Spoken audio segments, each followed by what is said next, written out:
अस्सलाम वालेकुम जी, welcome to my class. I hope आप सब ठीक होंगे। आज हम अपनी क्लाउड कंप्यूटिंग की मिड टर्म सीरीज़ में लेक्चर 10 कवर करेंगे which is benefits of cloud computing. बस छोटा सा चैप्टर है, 2 मॉड्यूल्स हैं 47, 48। So let's get started module 47। Cloud computing का सबसे बड़ा बेनिफिट ये है कि इसमें कोई इनिशियल कॉस्ट नहीं होती। यानी कि क्लाउड कंप्यूटिंग जो है वो अलाउ करती है कंपनीज़ को कि वो उन्हें जो भी टेक्नोलॉजी चाहिए, जो भी टूल्स चाहिए उसको रेंट कर सकें, बजाय इसके कि वो बाय करें, उसको परचेज़ करें। तो ये अपफ्रंट कॉस्ट या इनिशियल कॉस्ट आप समझ सकते हैं, एक इनिशियल इन्वेस्टमेंट की तरह है, जो कि नहीं होती कुछ भी। रिड्यूस हो जाती है, कुछ भी नहीं होती क्लाउड कंप्यूटिंग में। क्यों? क्योंकि हम कोई चीज़ परचेज़ नहीं कर रहे होते, रेंट कर रहे होते हैं। नाउ ये इनिशियल कॉस्ट कितनी तरह की होती है? फर्स्ट, इंफ्रास्ट्रक्चर कॉस्ट, जिसको आप कैपिटल कॉस्ट भी कह सकते हैं। ये वो कॉस्ट है जो आपको पड़ती है जब आप कोई आईटी इंफ्रास्ट्रक्चर फिजिकली बिल्ड करते हैं स्क्रैच से। फॉर एग्जांपल कि आप एक कंपनी खोल रहे हैं, तो उसमें आप पूरा एक आईटी डिपार्टमेंट जब बनाएंगे, तो उसमें आपको जितने भी इक्विपमेंट्स चाहिए होंगे वो सब आप फिजिकली बिल्ड कर रहे होंगे। तो ये बिल्ड करने की जो कॉस्ट होगी इनिशियल कॉस्ट कहलाएगी। नाउ इस आईटी इंफ्रास्ट्रक्चर में क्या होगा, आपके जितने भी आईटी इक्विपमेंट्स होंगे, सर्वर, हार्डवेयर, पीसीज और जितने भी आपका ये फिजिकल हार्डवेयर है, सॉफ्टवेयर जब आप लेंगे तो उनकी लाइसेंस वगैरह लेंगे। फिर नेटवर्किंग कंपोनेंट्स लेंगे जब आप, यानी जो भी केबल्स और आपकी जो भी इंटरनेट वगैरह होगा। फिर कंस्ट्रक्शन, यानी अगर आप डेटा सेंटर सेटअप करेंगे और उसको इंस्टॉल करेंगे, तो ये सारी कॉस्ट मिला के आईटी इंफ्रास्ट्रक्चर की फिजिकल कॉस्ट कहलाएगी, अगर आप फिजिकली काफ़ी आईटी इंफ्रास्ट्रक्चर बिल्ड करते हैं। नाउ ये जो इनिशियल कॉस्ट होती है ये कैपिटल इन्वेस्टमेंट कहलाती है, क्योंकि आप हर चीज़ स्क्रैच से खुद से बिल्ड कर रहे हैं। तो ये ओनरशिप कॉस्ट भी कहलाती है कि हर चीज़ का कंट्रोल आपके हाथ में है। आप अपने हिसाब से हर चीज़ को मैनेज कर सकते हैं, आपके पास ओनरशिप है। बट क्लाउड अगर आप यूज़ करते हैं तो क्या होता है, इस पूरे इंफ्रास्ट्रक्चर को फिजिकली बाय करना, खरीदना और उसको मेंटेन करना, आप इस चीज़ से झंझट से बच जाते हैं। क्लाउड जो है वो ये सारी सर्विसेज आपको अफोर्डेबल प्राइस पे दे रहा होता है, जिससे आपकी एक अपफ्रंट इन्वेस्टमेंट जो कि एक ह्यूज अमाउंट हो सकती है वो बच जाती है, कम हो जाती है। तो पहली इनिशियल कॉस्ट कौन सी थी? इंफ्रास्ट्रक्चर कॉस्ट, यानी एक आईटी इंफ्रास्ट्रक्चर को फिजिकली बिल्ड करने की कॉस्ट। दूसरी इनिशियल कॉस्ट है ऑपरेशनल कॉस्ट, जिसको हम प्रोपोर्शनल कॉस्ट भी कहते हैं। ये ऑन गोइंग कॉस्ट होती है, यानी जो आपको एक स्पेसिफिक पीरियड ऑफ टाइम के बाद, फॉर एग्जांपल हर महीने, हर वीक या हर साल देनी होती है। अपने पूरे सिस्टम को मेंटेन करने की कॉस्ट और रन करने की कॉस्ट होती है। इस कॉस्ट में मेंटेनेंस आ जाती है, जो भी इलेक्ट्रिसिटी लग रही होती है, रिसोर्सेज दूसरे लग रहे होते हैं, वो कॉस्ट आ जाती है। जो स्टाफ आपका, आप जो भी लोग आपने हायर किए होते हैं इस पूरे को मेंटेन करने के लिए, वो जो स्टाफ होता है उसकी सैलरीज आ जाती हैं। बट क्लाउड में क्या होता है कि ये सारी कॉस्ट रिप्लेस हो जाती है बाय सब्सक्रिप्शन, क्योंकि आप हर चीज़ रेंट कर रहे होते हैं। तो ये मेंटेनेंस का और स्टाफिंग और ये सारी चीज़ें का काम, ये वो क्लाउड प्रोवाइडर की रिस्पॉन्सिबिलिटी होती है, वो सब आपकी जिम्मे नहीं होता। आप सिर्फ एक सब्सक्रिप्शन पे करते हैं। नाउ ये जो क्लाउड की सब्सक्रिप्शन है, जो ये प्राइसिंग है, ये कंपैटिटिव भी हो सकती है और फ्लेक्सिबल भी हो सकती है। यानी आपको मार्केट में बहुत सारे क्लाउड प्रोवाइडर्स मिलेंगे जो अलग अलग तरह के पैकेजेस आपको दे रहे होंगे। आप में उस आपको जो सबसे ज़्यादा सुटेबल लगे आप चूज़ कर सकते हैं। और फ्लेक्सिबल मतलब कि आप अपने हिसाब से कस्टमाइज़ भी करवा सकते हैं प्राइसिंग, कि अगर मुझे ये रिसोर्स चाहिए, ये नहीं चाहिए, ये चीज़ चाहिए, ये नहीं चाहिए, तो आप अपने हिसाब से क्लाउड प्रोवाइडर से आप इस चीज़ को, प्राइसिंग को कस्टमाइज़ भी करवा सकते हैं। तो ये चीज़ फ्लेक्सिबिलिटी भी कहलाती है क्लाउड प्राइसिंग में। नाउ अगर हम क्लाउड सर्विसेज ले रहे हैं तो हमें तो फ़ायदा हो रहा है कि हमें कोई भी चीज़ परचेज़ नहीं करनी पड़ रही, हमें मेंटेनेंस की, इलेक्ट्रिसिटी की, स्टाफ की पैसे नहीं देने। हम सिर्फ एक अमाउंट पे करें सब्सक्रिप्शन की सूरत में, और हमारी इन सब चीज़ों से रिस्पॉन्सिबिलिटी हट गई, हम सिर्फ अपने काम की चीज़ यूज़ करें। बट जो क्लाउड प्रोवाइडर है, जो हमें ये सब चीज़ें दे रहे हैं, जो इन सब चीज़ों के लिए रिस्पॉन्सिबल है, उसके लिए क्या बेनिफिट है, उसका क्या फ़ायदा है? क्लाउड प्रोवाइडर्स अपने प्रॉफिट बढ़ाते हैं किसके ज़रिए? फर्स्ट, इंक्रीजिंग रिसोर्स यूटिलाइजेशन, यानी वो अपने रिसोर्सेज को मैक्सिमम कैपेसिटी पे इस्तेमाल कर रहे होते हैं। यानी एक फिजिकल सर्वर पर, एक फिजिकल सिस्टम पर multiple resources, multiple host virtual machines run कर रहे होते हैं। इन शॉर्ट, उनका कोई भी रिसोर्स वेस्ट नहीं जा रहा होता, वो मैक्सिमम कैपेसिटी पे हर रिसोर्स को इस्तेमाल कर रहे होते हैं, हर रिसोर्स से पैसे बना रहे होते हैं, तो उनको प्रॉफिट ही प्रॉफिट होता है। नेक्स्ट, यूजिंग ऑप्टिमाइज इंफ्रास्ट्रक्चर, मतलब जो क्लाउड प्रोवाइडर्स होते हैं लाइक गूगल क्लाउड हो गया, माइक्रोसॉफ्ट एज़ोर हो गया, अमेज़न वेब सर्विस, एडब्ल्यूएस हो गया, ये तमाम जो क्लाउड प्रोवाइडर्स हैं, वो अपने सर्वर्स को, अपनी स्टोरेज को, अपनी नेटवर्किंग को सबको सबसे ज़्यादा एफिशिएंट वे में सेटअप कर रहे होते हैं। ऑप्टिमाइज्ड इंफ्रास्ट्रक्चर का सिंपली मतलब है कि वो बेहतरीन इंफ्रास्ट्रक्चर यूज़ कर रहे होते हैं और अपने रिसोर्सेज को मैनेज करने के लिए बेस्ट मैनेजमेंट प्रैक्टिसेस यूज़ करते हैं। तो इस तरह बेहतरीन इंफ्रास्ट्रक्चर को एफिशिएंट तरीके से मैनेज करके और अपने रिसोर्सेज को 100% यूटिलाइज करके वो प्रॉफिट बना रहे होते हैं। नाउ क्लाउड यूज करने में क्लाउड कंज्यूमर्स का क्या फायदा है? सबसे पहला बेनिफिट है कि जितनी भी आप सर्विस यूज करते हैं वो मेजर की जा रही होती है, मॉनिटर की जा रही होती है और आपको सिर्फ उतना ही पे करना होता है जितना आपने यूज किया है। ये कहलाता है pay as you go model. और अगर आप कोई सर्विस शॉर्ट टर्म के लिए ले रहे हैं तो उसके लिए बहुत ज्यादा सुटेबल होती है। ना ही जो रिसोर्सेज होते हैं ये आपके लिए अनलिमिटेड होते हैं। जैसे ही आप कोई रिसोर्स डिमांड करते हैं इंस्टेंटली आपको वो असाइन कर दी जाती है। लाइक कि जो क्लाउड प्रोवाइडर्स होते हैं गूगल क्लाउड, एज़ोर, एडब्ल्यूएस, इन सब के बहुत बड़े बड़े डेटा सेंटर्स होते हैं। और जैसे ही फॉर एग्जांपल अगर आपको कंप्यूटिंग पावर चाहिए, आपको स्टोरेज चाहिए, तो आप जैसे ही कोई भी चीज़, कोई भी रिसोर्स डिमांड करते हैं वो इंस्टेंटली आपको रेंट कर देते हैं। और अगर मेरे अलावा और 50 लोग चले जाएं सेम रिसोर्स को रेंट करने के लिए तो उनको भी वो मिलेगी, क्योंकि यूजर्स के लिए ये तमाम रिसोर्सेज वर्चुअली अनलिमिटेड होती है। Third benefit is fine grand resource control. यानी वो अपने रिसोर्सेज को बहुत छोटे छोटे यूनिट्स में, छोटे छोटे चंक्स में एडजस्ट कर सकते हैं।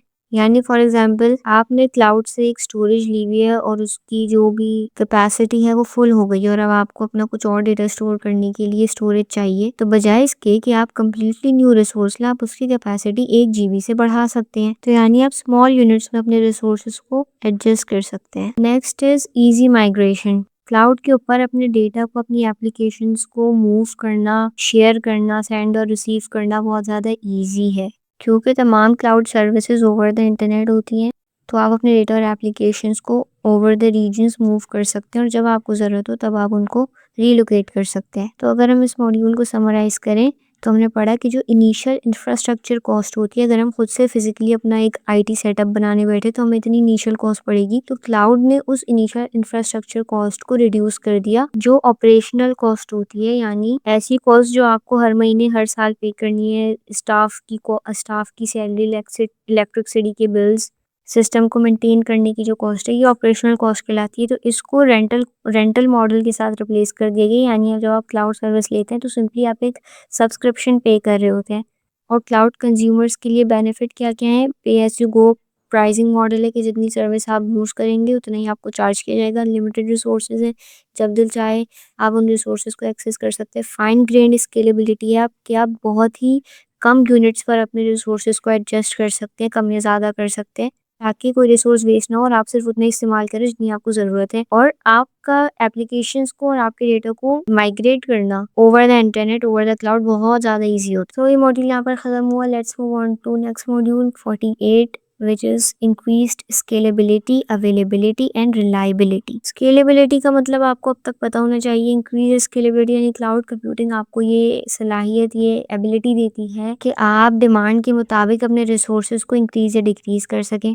ये रिसोर्सेज आपकी डिमांड पर इंस्टेंटली फ़ौरन से प्रोविजन किए जा सकते हैं। यानी जैसे ही आप डिमांड करेंगे आपको रिसोर्स असाइन कर दिया जाएगा और इनको ऑटोमेटिकली और मैन्युअली भी रिलीज़ किया जा सकता है जैसे ही डिमांड ख़त्म हो जाए या कम हो जाए। तो इन रिसोर्सेज को प्रोविजन करना यानी असाइन करना, एलोकेट करना और रिलीज़ करना, यानी कि जब कोई कस्टमर अब यूज़ नहीं कर रहा, उसको ज़रूरत नहीं है, तो उस रिसोर्स को रिलीज़ कर दिया जाए ताकि कोई और यूज़र उसको यूज़ कर सके। तो इन रिसोर्सेज को डिमांड के मुताबिक प्रोविजन और रिलीज़ करने का फ़ायदा क्या होता है? रिसोर्सेज में ओवर प्रोविजनिंग नहीं होती।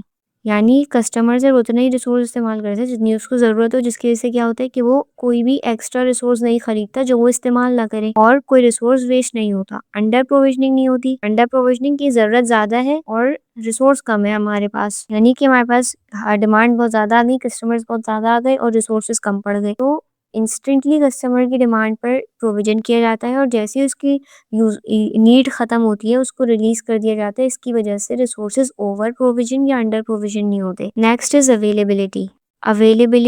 अवेलेबिलिटी के फैक्टर का सिंपल मतलब ये है कि कोई भी आईटी रिसोर्स एक्सेसिबल हो जब यूज़र को उसकी ज़रूरत है। यानी यूज़र कभी भी कहीं भी आपकी सर्विस को, रिसोर्स को एक्सेस कर पा रहे हैं बगैर किसी प्रॉब्लम के, इंटरप्शन के, तो इसका मतलब आपका रिसोर्स 100% अवेलेबल है। नाउ ये अवेलेबिलिटी का फैक्टर बहुत ज़्यादा इंपॉर्टेंट होता है, क्रिटिकल होता है कस्टमर की सेटिस्फैक्शन के लिए। अगर कस्टमर को आपके रिसोर्स की ज़रूरत है और वो उसको एक्सेस नहीं कर पा रहा, तो कस्टमर कभी भी सेटिस्फाई नहीं होगा और वो किसी और दूसरे क्लाउड प्रोवाइडर की तरफ चला जाएगा।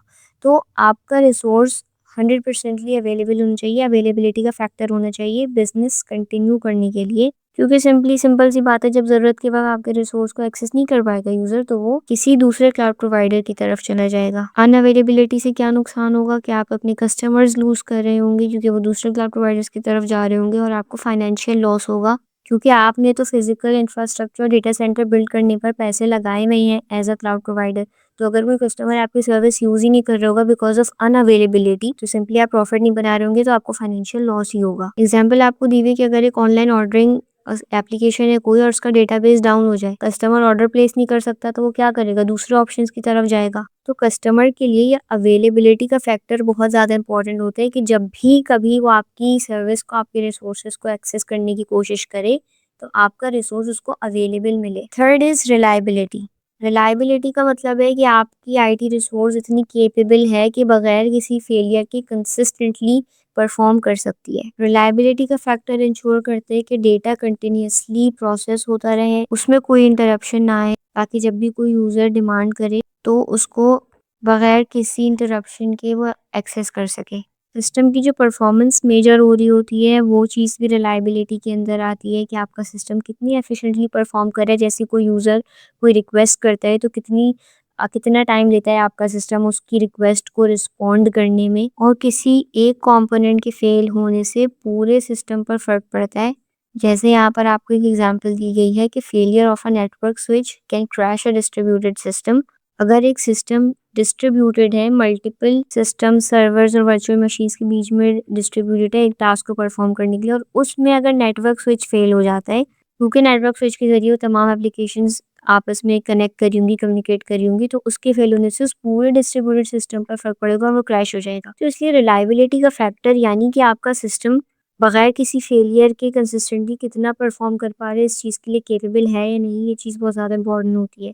नाउ इस अवेलेबिलिटी और रिलायबिलिटी के फैक्टर को इम्प्रूव करने में क्लाउड का क्या रोल है? क्लाउड को डिज़ाइन किया जाता है with modular structure and resource redundancy. Modular structure का मतलब है कि क्लाउड में ऐसे स्ट्रक्चर्स बिल्ड किए जाते हैं जिसमें एक लार्ज और एक कॉम्प्लेक्स एप्लीकेशन को छोटे छोटे इंडिपेंडेंट ब्लॉक्स में डिवाइड कर दिया जाता है, जो आपस में मिलके काम कर रहे होते हैं, जिसमें अगर कोई एक इंडिपेंडेंट ब्लॉक फेल हो जाता है, तो उससे बाकी पर फ़र्क नहीं पड़ता है क्योंकि वो सब इंडिपेंडेंटली काम कर रहे होते हैं।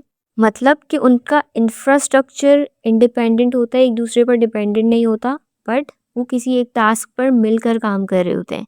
और रिसोर्स रिडंडेंसी हमने पहले ही पढ़ा था कि बैकअप में सिस्टम रखे जाते हैं जो किसी प्राइमरी सिस्टम के फेल होने पर फ़ौरन से टेक ओवर कर लेते हैं। तो मॉड्यूलर स्ट्रक्चर में मल्टीपल इंडिपेंडेंट कंपोनेंट्स होते हैं, ब्लॉक्स होते हैं, जो एक सिंगल पॉइंट ऑफ फेलियर को कम कर देते हैं। अब क्योंकि एक बड़े सिस्टम में छोटे-छोटे चंक्स हैं जो इंडिपेंडेंटली ऑपरेट कर रहे हैं, तो किसी एक के फेल होने से पूरा सिस्टम क्रैश नहीं करेगा। तो सिंगल पॉइंट ऑफ फेलियर का जो चांसेस होते हैं वो बहुत ज़्यादा कम हो जाते हैं यहाँ पे। और क्योंकि बैकअप में हमारे पास रिसोर्सेज मौजूद हैं, जिसकी वजह से सिस्टम की कंटिन्यूटी हम इंश्योर कर सकते हैं कि यानी अगर कोई एक रिसोर्स फेल होता है, तो हम फ़ौरन से रिडंडेंट रिसोर्सेज जो बैकअप में सिस्टम्स पड़े हैं वो फ़ौरन से टेक ओवर कर लेंगे, और हमारा सिस्टम डाउन टाइम में नहीं जाएगा, जो भी सर्विसेज हैं वो वैसे ही चलती रहेंगी, जिससे ओवरऑल जो सिस्टम की परफॉर्मेंस होती है बहुत ज़्यादा इंप्रूव हो जाती है। Next, SLA service level agreement एक ऐसा लीगल कॉन्ट्रैक्ट होता है जो क्लाउड प्रोवाइडर और क्लाउड कंज्यूमर के बीच में किया जाता है। इसमें अवेलेबिलिटी और रिलायबिलिटी को गारंटी किया जाता है, यानी कि जो क्लाउड प्रोवाइडर होता है वो क्लाउड कंज्यूमर को ये गारंटी देता है कि उसका सिस्टम कितना रिलायबल है और कितने उसका अवेलेबिलिटी रेट है, और अगर उसने जो चीज़ें गारंटी की होती हैं उसको, उस परफॉर्मेंस को सिस्टम मैच नहीं कर पाता, तो उस सूरत में पेनल्टीज होती हैं जो क्लाउड प्रोवाइडर्स को पे करनी होती है to the cloud consumer. Now recovery time क्या होता है? रिकवरी टाइम वो टोटल टाइम होता है जो किसी सिस्टम को लगता है फेलियर के बाद दोबारा से ऑपरेशन में आने में। यानी दोबारा से काम करने में। जितना ज़्यादा किसी भी सिस्टम का रिकवरी टाइम कम होगा, उतनी ज़्यादा उसकी परफॉर्मेंस बेटर होगी। नाउ जो क्लाउड इम्प्रूव करते हैं अपना रिकवरी टाइम किस चीज़ के ज़रिए, रिडंडेंसी यानी जो बैकअप में रिसोर्सेज होते हैं उनको कितना टाइम लग रहा है टेक ओवर करने में सिस्टम, ये चीज़ मैटर करती है। और डिस्ट्रीब्यूटेड सिस्टम्स के ज़रिए यानी जो रिसोर्सेज हैं, जो बैकअप में रिसोर्सेज पड़े हुए हैं वो डिफरेंट फिजिकल लोकेशंस में हैं, डिफरेंट क्लाउड पर मौजूद हैं। तो इन डिस्ट्रीब्यूटेड सिस्टम्स और रिडंडेंसी के फैक्टर की वजह से रिकवरी टाइम इम्प्रूव हो जाता है। सो ये मॉड्यूल ख़त्म हुआ। यहाँ पर अगर हम इसको समराइज करें, हमने पढ़ा है स्केलेबिलिटी, अवेलेबिलिटी, रिलायबिलिटी। 3 चीज़ें पढ़ी हमने। स्केलेबिलिटी यानी डायनेमिकली रिसोर्सेज को कम या ज़्यादा कर दिया जाए, इंक्रीज या डिक्रीज कर दिया जाए कस्टमर की डिमांड के मुताबिक। अवेलेबिलिटी यानी जब जब कस्टमर आपकी सर्विस को एक्सेस करने की कोशिश करे तो आपका सिस्टम अवेलेबल हो, ये कहलाता है अवेलेबिलिटी का फैक्टर। फिर तीसरा फैक्टर हमने पढ़ा रिलायबिलिटी का, यानी आपका सिस्टम बगैर फेल हुए कंसिस्टेंसी के साथ कितने टाइम काम कर पा रहा है, उसकी कंसिस्टेंट परफॉर्मेंस रिलायबिलिटी कहलाती है। नाउ क्लाउड इन तीनों चीज़ों को इम्प्रूव करता है रिडंडेंसी के ज़रिए यानी बैकअप में रिसोर्सेज रख के, मॉड्यूलर डिज़ाइन के ज़रिए यानी एक लार्ज सिस्टम को छोटे छोटे इंडिपेंडेंट बिल्डिंग ब्लॉक्स में कन्वर्ट करके, ताकि वो एक दूसरे पर डिपेंडेंट ना रहे, ताकि किसी एक के फेल होने पर किसी दूसरे को इफेक्ट ना हो। थर्ड, एसएलए गारंटीज के जरिए यानी सर्विस लेवल एग्रीमेंट्स में यूजर्स को, कंज्यूमर्स को ये इंश्योर किया जाए कि वो जो सर्विस इस्तेमाल करें वो कितनी अवेलेबल और रिलायबल है। सो यहाँ पर हमारा ये चैप्टर 10 ख़त्म हुआ। छोटा सा चैप्टर था, 2 मॉड्यूल्स थे। अगर आपके कोई क्वेश्चन हो तो कमेंट डाउन बिलो, वीडियो को लाइक करें, शेयर करें, सब्सक्राइब करें। टिल द नेक्स्ट वीडियो, अल्लाह हाफ़िज़।